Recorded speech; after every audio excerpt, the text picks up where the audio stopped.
A ver, una pregunta. ¿Puede el calor de un día de verano hacernos más violentos? Y si vamos a lo grande, ¿un planeta más cálido podría empujarnos a tener más conflictos? Uf, es una idea que lleva siglos rondando. Y hoy vamos a ver qué es lo que dice la ciencia sobre todo esto. Y para meternos de lleno en el tema, vamos a basarnos en la investigación de Marshall Burke, que está recogida en su capítulo Conflictos climáticos, del libro del clima. Su trabajo, la verdad, recopila estudios fascinantes y a veces un poco alarmantes sobre esta conexión.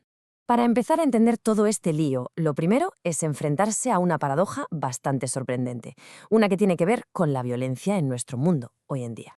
Es que, mirad, por un lado, si echamos la vista atrás en el gran arco de la historia, la humanidad es cada vez menos violenta.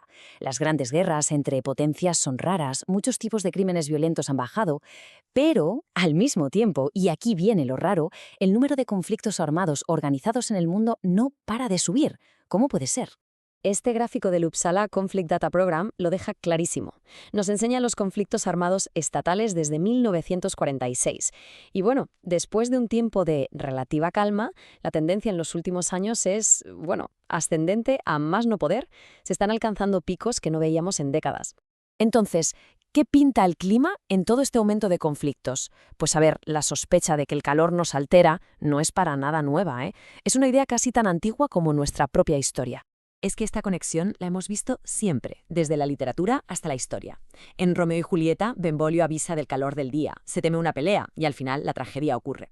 En El extranjero de Camus, el calor sofocante de una playa es el telón de fondo de un acto de violencia totalmente irracional. Pero es que incluso hace más de un siglo, algunos economistas ya decían que los cambios en el clima ayudaron a que cayera el Imperio Romano. Hoy en día, la ciencia ha cogido esa intuición de toda la vida y le ha puesto nombre. Ha definido un concepto que es muy potente para entender cómo funciona este mecanismo. El concepto clave es multiplicador de amenazas. Es un término que acuñó el Departamento de Defensa de Estados Unidos, y la idea central es esta. El clima, por sí solo, rara vez es la única causa de un conflicto. Lo que hace es actuar como un factor que empeora las tensiones que ya existen, sean económicas, políticas, sociales, y empuja las situaciones hasta el punto de ruptura. Es como la gota que colma el vaso. La investigación apunta a que el clima nos afecta por dos caminos principales. Uno muy directo, que es a nivel psicológico individual, y otro que es más indirecto, que afecta a la dinámica de grupos enteros de personas.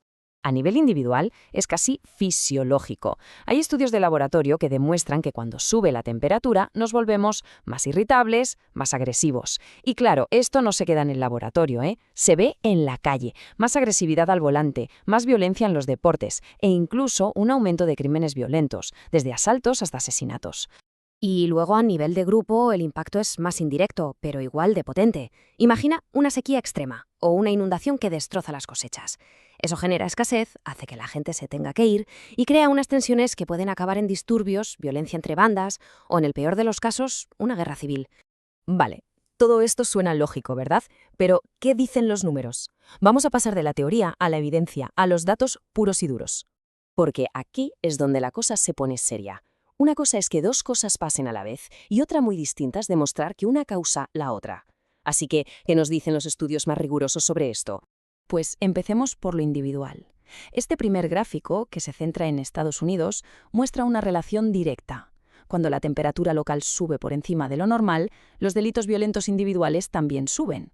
La tendencia, la verdad, es que es muy clara. Y ojo, que este patrón no se limita a la violencia de uno contra uno. Si miramos los conflictos a nivel de grupo, como en este análisis sobre África Oriental, pues vemos la misma dinámica. Temperaturas más altas coinciden con un aumento brutal en el riesgo de violencia política. Y a escala global, la evidencia es igual de sólida.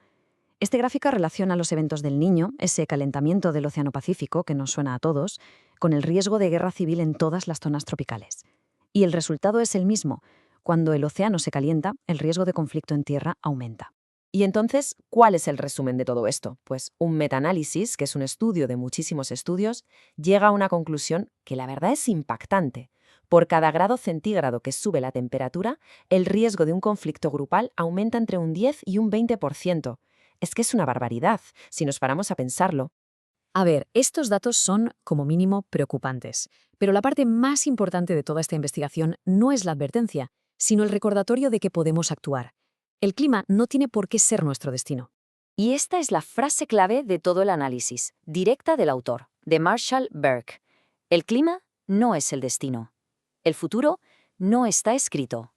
Entonces, ¿cómo rompemos esta cadena? Pues la propia historia nos enseña que es posible.